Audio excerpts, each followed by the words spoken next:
All right, welcome back to another episode of Hand Tool Rescue. Today we have this very odd ball-shaped electric motor that took an insane amount of research to find what this thing was actually for, and interestingly enough, it's actually for a medical vibrator.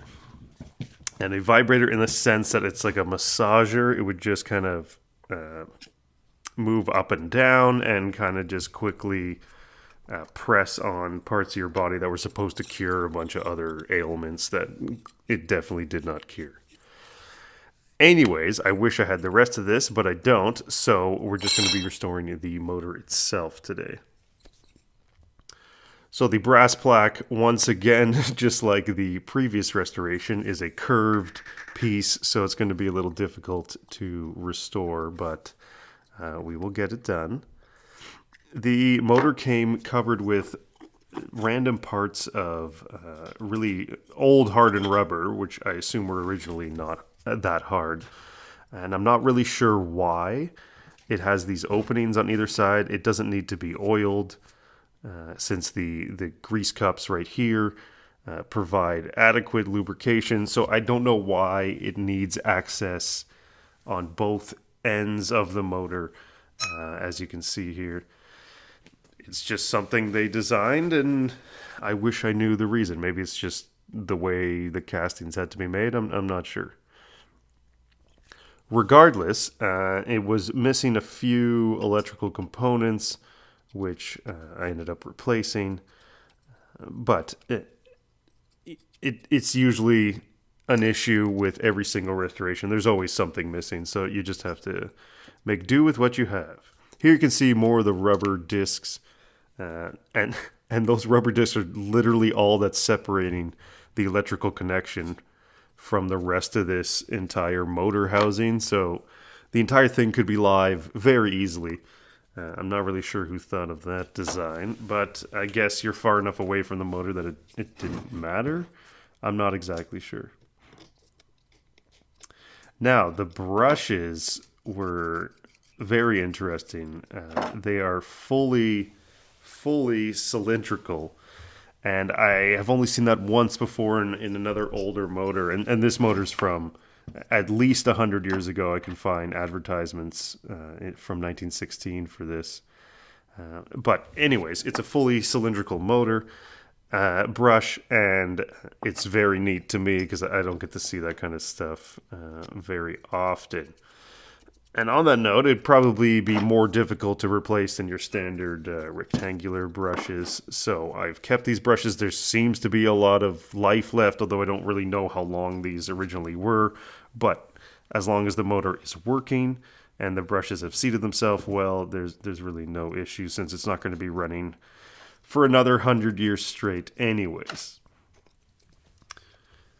So I'm taking apart the screws that seem to hold the housing on. This was a massive puzzle to get apart because I wasn't really sure how things were attached, if they were glued, if they were just screwed together, if they were glued and screwed. You just have no idea. So you just kind of start pulling apart pieces and hope that you don't break anything and that it comes apart in the way you're thinking it should come apart. And this was somewhat difficult to get apart. Obviously, it's 100 years old, so there's some buildup, there's some warping. So you never really know. Plus, there's also the electrical connections that I don't want to rip out in any capacity. So I'm just taking my time using the trusty screwdriver, which is the ultimate multi-tool in restoration. The flat blade screwdriver just knows all and provides all greatness.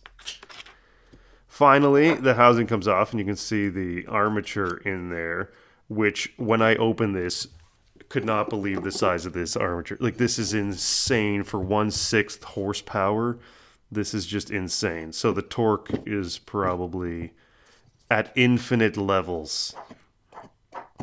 But in trying to get this armature out, I couldn't, and I didn't want to hammer it through the bronze bushing since there was essentially no slop. It was really nice.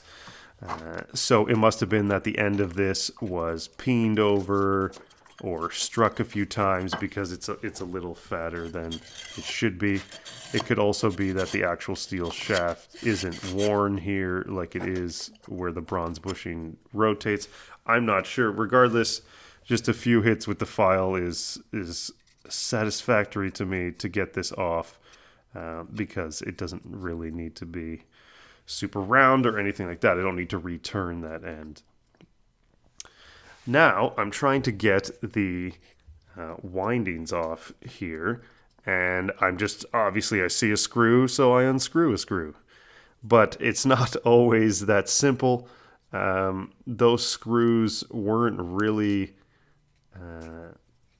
holding the top portion, the other half of the sphere, on in the way that I thought they were. So it was a little difficult to kind of understand what I was doing right or wrong at any point in time when I'm trying to get this off. Because it is a casting, I need to take the time and the patience so I don't break the cast iron because it's very brittle.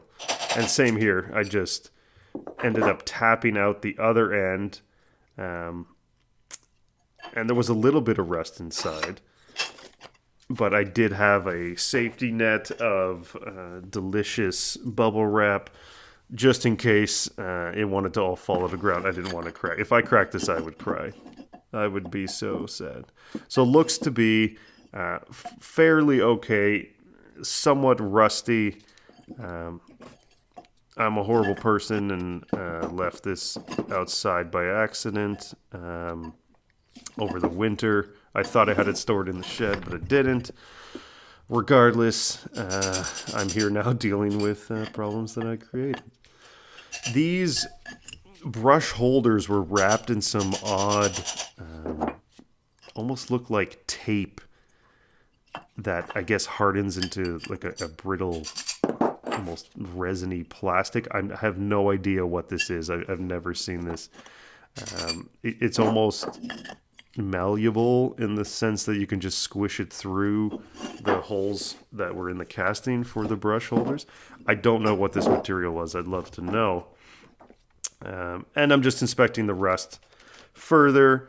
It seems to be fine. There's not a lot of internal rust, like where the armature would be spinning. So that's nice because I don't have to soak this in anything. It just keeps it nice and clean. But before I do more magic tricks, I'll let you watch this.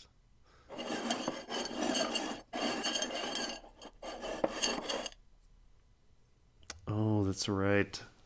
You didn't guess correctly because I am an editing master. So now I'm applying the paint stripper. I already know this is probably Japanning, so it's going to be very difficult to remove. Even letting it sit for hours in the paint stripper, it just does not care. Japanning is very tough. I just need to get as much off as I can before I go into the sandblaster because it does clog the sandblaster very easily, which is fairly annoying. Also, it is time that I get a new sandblaster. I absolutely hate this thing with a passion. Even though I don't have the vacuum hooked up and all that, it's just horrendous. You can't really see anything that's going on in there. So I will be getting a new one, hopefully at some point. And once again, much like the previous restoration, when I'm dealing with Japanning, I almost have to use Bondo. Just because Japanning is so thick that it fills a lot of the cracks and holes and pores in the castings. And the easiest way is just to add some body filler to fill those back up, because it would take 9,000 coats of paint to even get to that level of thickness. So my procedure this time, since it was fully Japan, it didn't look very glossy. I went with a low gloss enamel. And I'm using this Krylon Farm and Implement enamel spray paint. And it does come not in the spray can if you want to just brush it on. But it has seemed to be the closest so far that I've found to the original look of Japanning, because Japanning is a little tiny bit brown.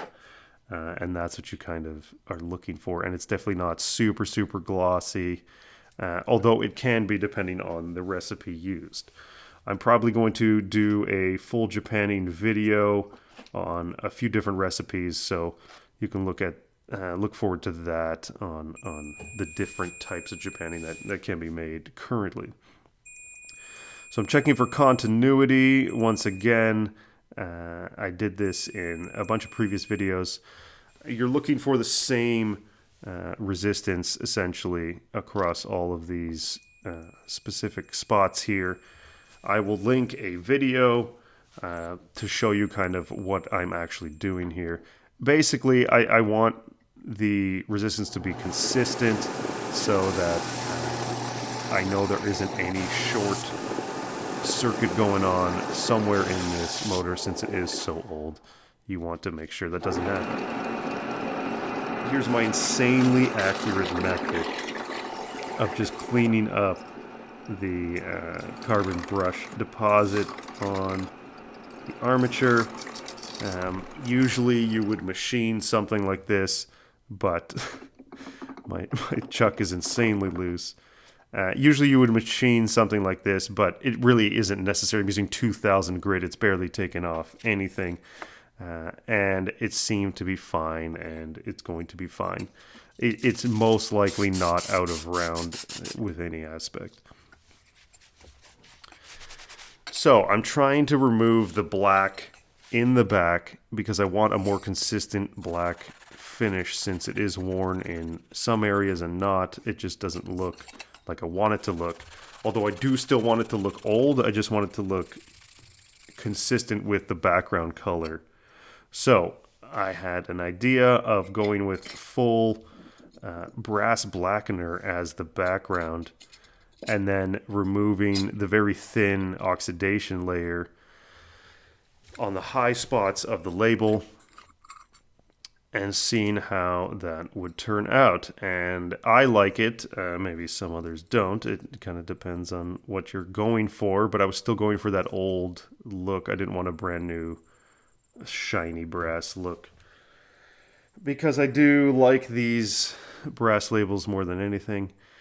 This would have been very difficult to just recreate with etching, since it is curved in 2 dimensions, which is once again very annoying, much like the previous restoration. So you'd have to create custom dies to kind of press it after you etch it, and it's just a lot more work and very expensive. That's what it came out as. I like it. I gave it a little clear coat, a satin clear coat, just to seal it in, since the oxidation layer is so very thin and easily rubbed off. You kind of want to lock it in. I undid what looks like the original taping on these motors wires, so I'm just going to use some shrink wrap material so I know they're sealed up and probably not going to come loose while I'm trying to operate this thing. And I'll just wrap it in electrical tape. It's a little better than what was there previously. I could use wire nuts, but this is actually an even safer method, I guess, in terms of it coming loose by itself. There were a few connections, I think 3 or 4, that needed retaping. It may have not even needed it anyways. I just wanted to do it for kind of safety reasons. All the small parts, as usual, usually get thrown into the evaporust bin and let them soak. I even threw in the grease cups, even though they were brass and nickel plated. Just having it soak in evaporust, which does contain some detergents, it allows me to clean things up really easily instead of soaking them with soap separately for hours. I can just throw it all in and it's fine. Now we're into the grease cups. So the grease at the bottom was extremely hard, so it probably wasn't doing its job anymore, and who knows when this was last greased. I wish I had, a mass spectrometry system so I could check what the composition of all these lubricants and materials are in these old tools, just so I can get closer to actually dating when it was last serviced. I think it would be incredibly interesting. But those machines are $1 billion, so I'm probably not going to do that. I'm just making sure that at least when I put in new grease, it will flow out properly, and you have to use Nutella. There's really no other option here. The sugars, once they get warm, just get that delicious, delicious scent of hazelnut in the air. And who doesn't love that? And see, it's squishing out just fine. All the holes are free, so I know it's going to get the proper lubrication that it needs. So these the nuts are all brass, and I'm not exactly sure why they chose to do that. It seems like a extra expense for no specific reason, but other than it looks nice. And I appreciate it, but I'm not really sure what the manufacturer was thinking at the time. But it's fine with me now. So when putting on the middle ring, as I'll call it, for some reason, one of the screws is shorter than all the other screws. I don't know why. I don't know if it was serviced and changed or if it was originally like that. It just seemed very odd. I'm going to try and revive the rubber with some penetrating oil, and you have to kind of let that soak for a long time. It has worked before. It just kind of depends on the type of rubber and how long you soak it for. At least 24 hours would be my recommendation. These nuts are actually are nickel-plated brass, and I still don't fully understand why there's so much nickel-plated brass all over this machine. Maybe at the time that was the style, but I'm all about that brass. You gotta have it showing off as much as possible. I was tempted to remove the nickel plating on the grease cups, which are also brass, but I thought I might as well just leave it the way it is. I don't know. Maybe I'll go back and change it. We shall see.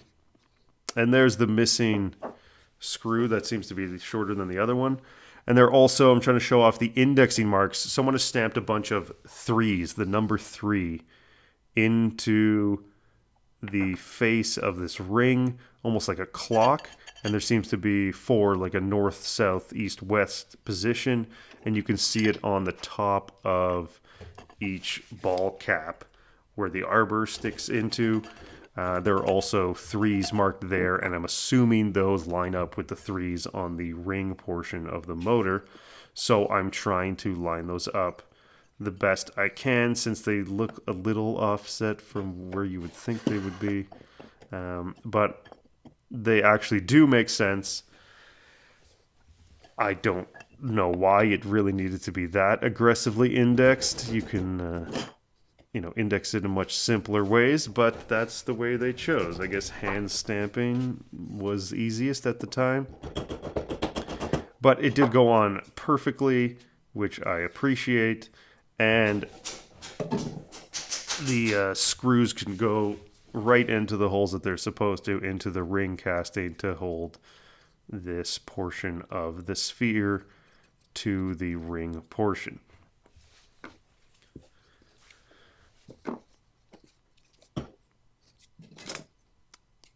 Now you can see the kind of shined up armature there. I'm going to lightly oil it just during installation, even though it's going to be getting grease later on, because you can never have enough lubrication, except when you do have too much lubrication.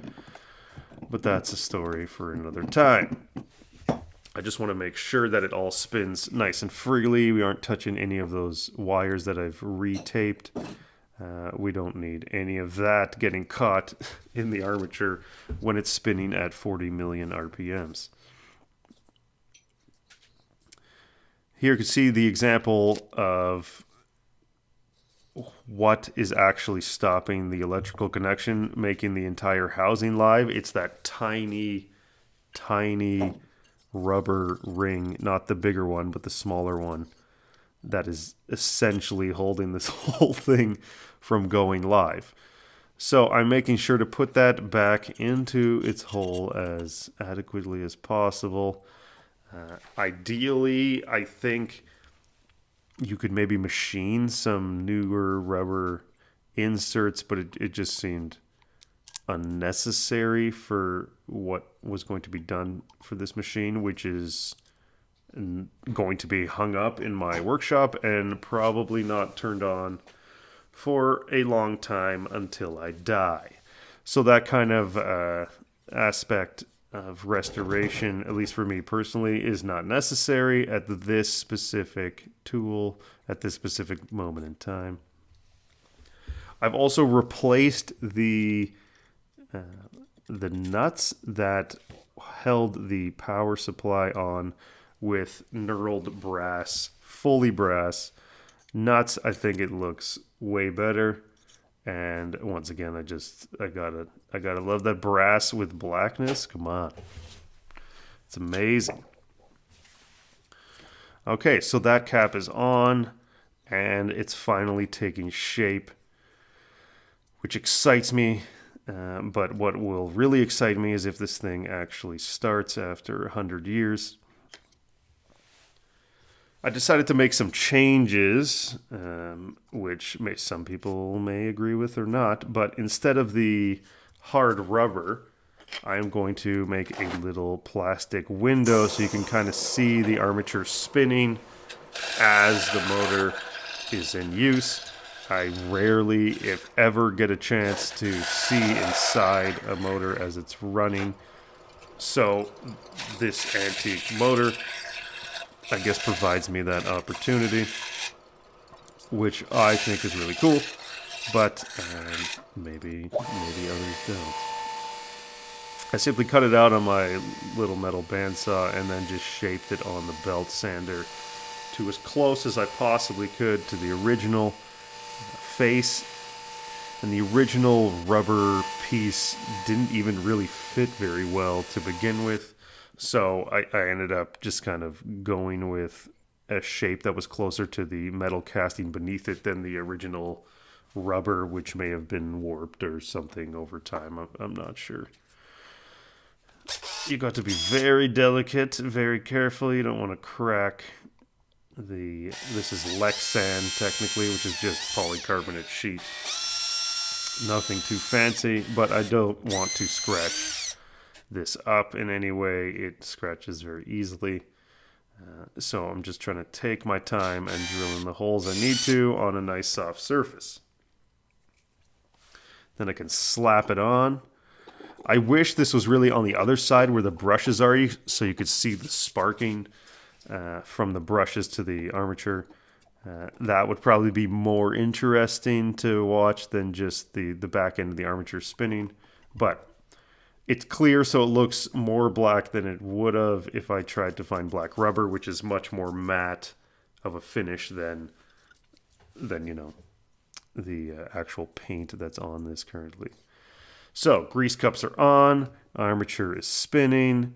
All we need now is to put the brushes back, and we should be good to go. The brushes were formed to the armature, so they've obviously been used for a while, but I wasn't sure which way they went in. It's either they rounded a specific way as they wore in, so it might take about an hour or so of running this motor to seat the carbon brushes again, not to mention any changes in the armature diameter or maybe the placement as I've moved things around while taking it apart.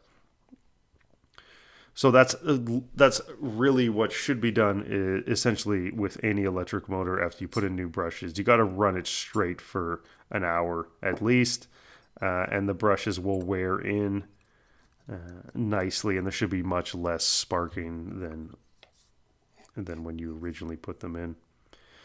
This loop here, this eye bolt, was brass that was nickel plated once again, and I couldn't find another brass replacement since that obviously doesn't exist anymore, so I just went with a modern steel replacement. Luckily, the threads are the same, which is fantastic news.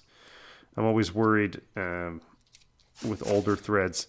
Sometimes with British tools or the old British threading system, and you can't find that at all. You need special dies for that.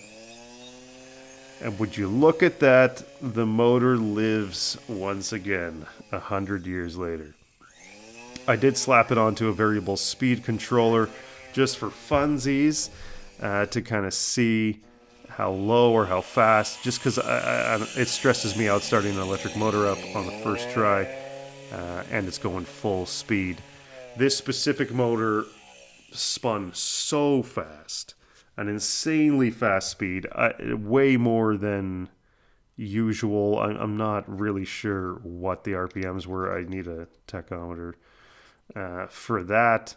Maybe I'll get one. But yeah, it spun at an insane speed, and I'm going to try to showcase that a little bit here.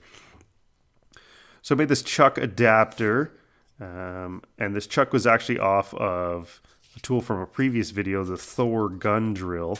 It's a small chuck, so I thought it would work well here. And I'm attaching my Dremel tool wire thingy that then attached to this little diamond wheel, and it makes it spin. This is similar to what would originally be on here, but not exactly. It originally would be a rubber hose that then spins and then somehow transfers force to an up and down motion. But you can kind of see from the drill here, like it starts basically lighting this piece of wood on fire because it's spinning so fast. It's just nuts. So, obviously not a very practical adapter that I put on there, but I just kind of wanted to show everyone what was going on with this thing. And that was pretty much it. It was fun. I like the kind of challenge and the puzzle of electric motors, and I love that they just work once you get all the pieces back together. So I will see you all in the next video, which will be fantastic. Later.